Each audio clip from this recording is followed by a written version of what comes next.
The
Jeff Meacham Network's Multiverse of Media.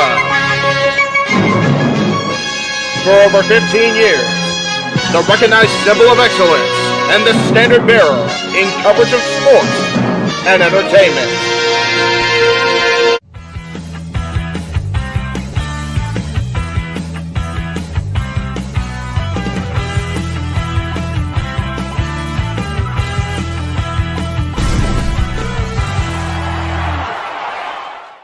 What is up, everybody? Welcome to Talk Wrestling here on the NoDQ.com YouTube channel, the Jeff Meacham Network, the Costume Studios, the Greg Cherry brand, probably on Noah's channel, probably on James' channel. We're going to see how this goes. This is a pre-taped. We're going back to the old school Talk Wrestling, how we used to do things back in the day with Aaron and me, just Aaron and me, but it's just me this time. So this week's episode is pre-recorded.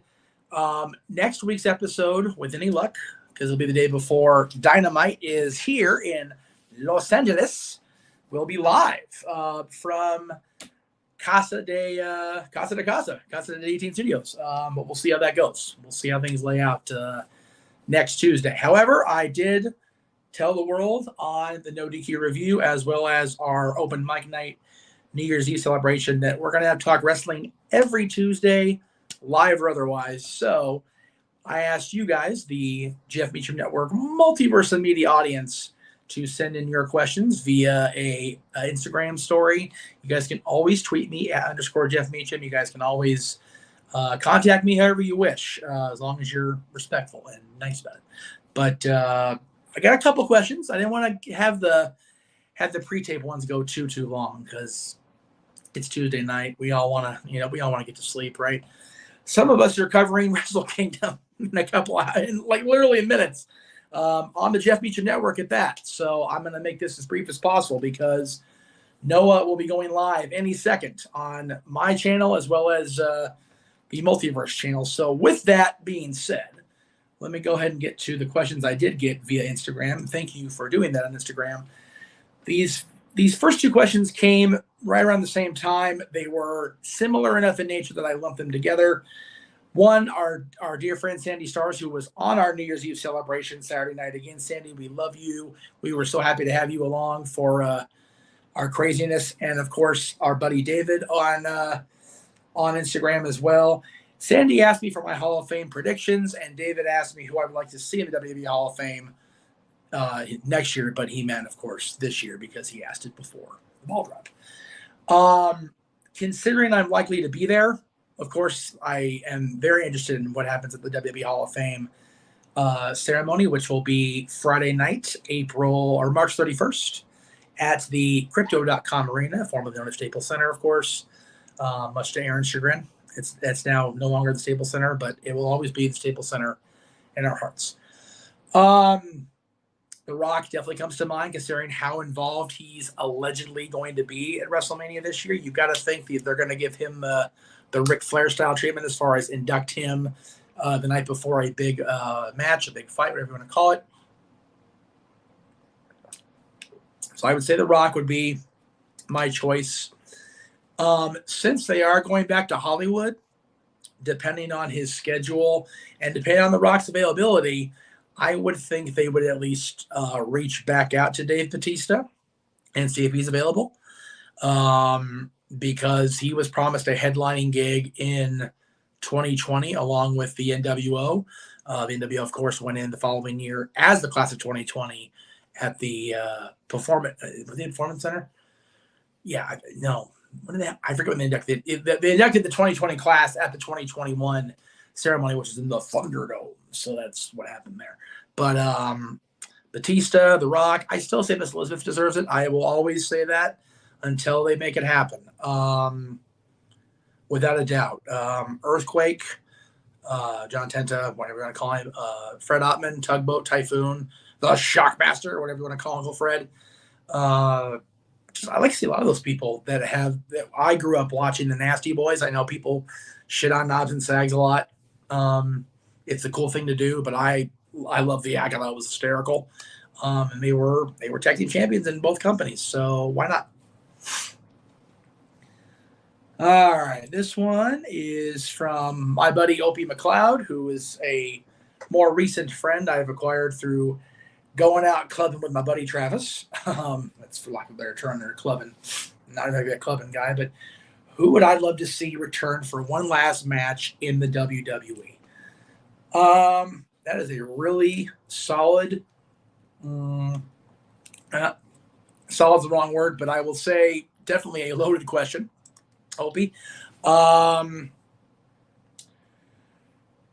If he was up for it, I would say Austin, because he looked really good in the match last year against KO. But I don't know if I necessarily want to see that based on the fact, I showed it on the open mic night Saturday night, how the reaction was to Austin's, the initial realization that, oh my God, they're going to have him in a match. I don't know if I would want to be on pins and needles that much with somebody.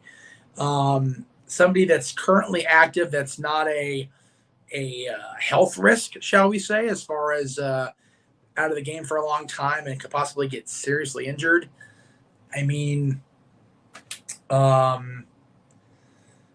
If circumstances were allowable, and again, anything could happen tonight at Wrestle Kingdom, so I'm going to kind of leave it open-ended, but Mercedes Varnado, I'd like to see Sasha Banks at least get, another proper run.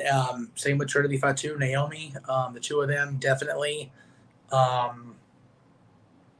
think have unfinished business, but again, it's really what happens inside Japan. Excuse me. Sorry about that.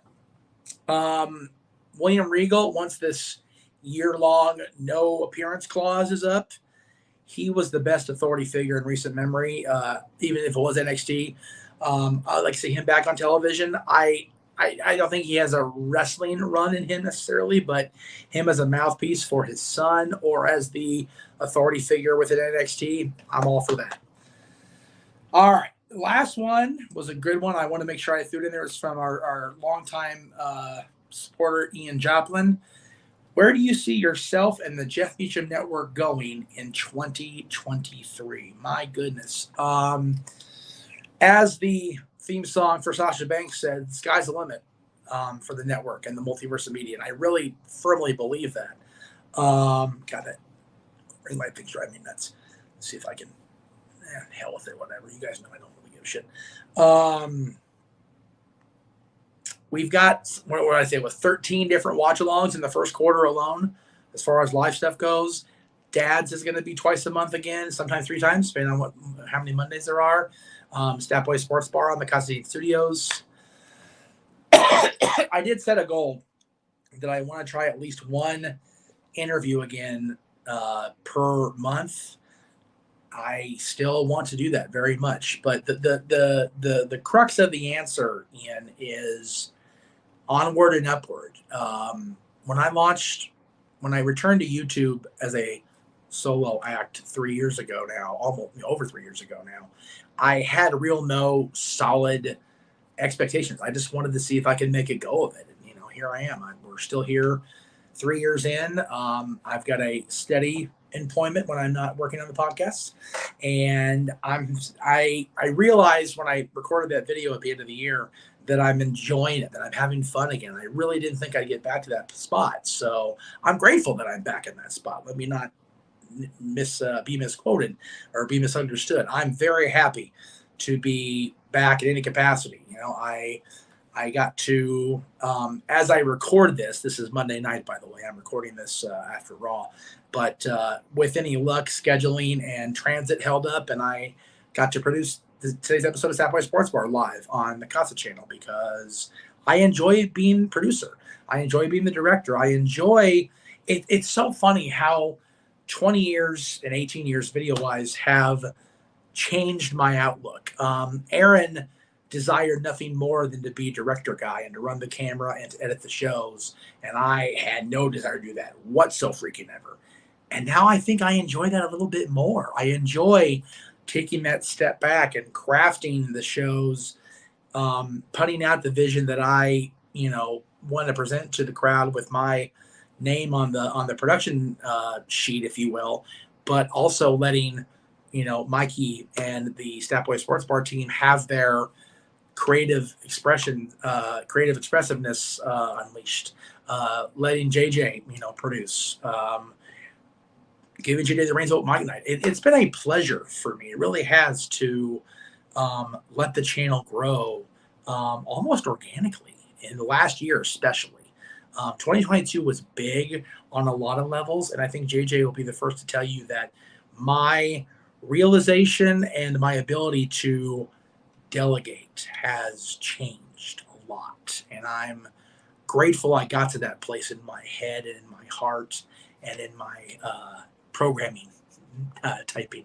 So I'm always thanking the team. I'm trying to have gratitude and attitude, especially when this new year is starting right now. So I thank the team and I thank the 4 of you for sending in the inquiries this week. But again, the plan is to go live next week, the night before Dynamite. That is the plan as of now. One way or the other, there will be a Talk Wrestling in this time slot next Tuesday night at 7:05 Pacific. Of course, 10:05. Either way, after NXT for you NXT fans out there. With any luck, I'll be back tomorrow, depending on my Disney schedule, as I will go live with Greg Cherry. If I'm not there, I believe he has Naughty Laws lined up. Yeah, it could be 3 of us again. Shit, why not?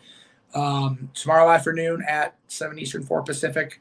Of course, you saw the relocation of the NoDQ review to Sunday nights in prime time, 8 o'clock Eastern, 5 Pacific, and Aaron's Raw recap last night. You can check out his recap of Dynamite tomorrow night.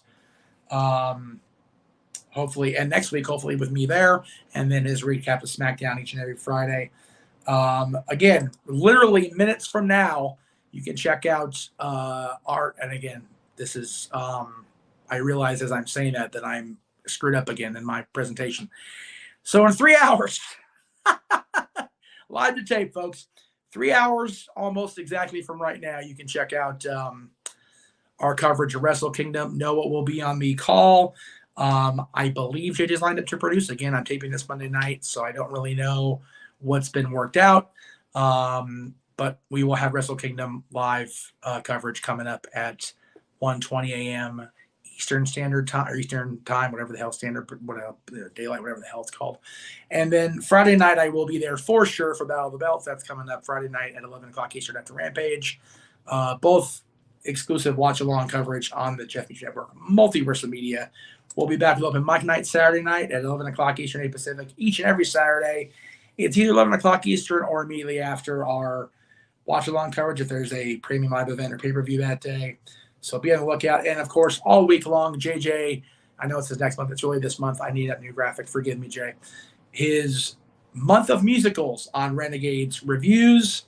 He had Rent yesterday. Tomorrow is Annie. Friday is Newsies. Saturday, new release Saturday is Matilda. Of course, today was Stat Boy Sports Bar. And Sunday is episode 2 in January of the weekly Actors Report, The War Zone. So be looking out for that. Be looking out for anything you see on social media. You can follow me on social media on Twitter and Instagram at _Jeff Meacham. Thank you all very much for watching this premiere episode of Talk Wrestling in 2023. Again, we were live to tape today, but we'll be live, hopefully, next week, pending travel schedules. But for now, this is good old JM. This has been Talk Wrestling, and we will see you guys next week right here on the Jeff Meacham Network.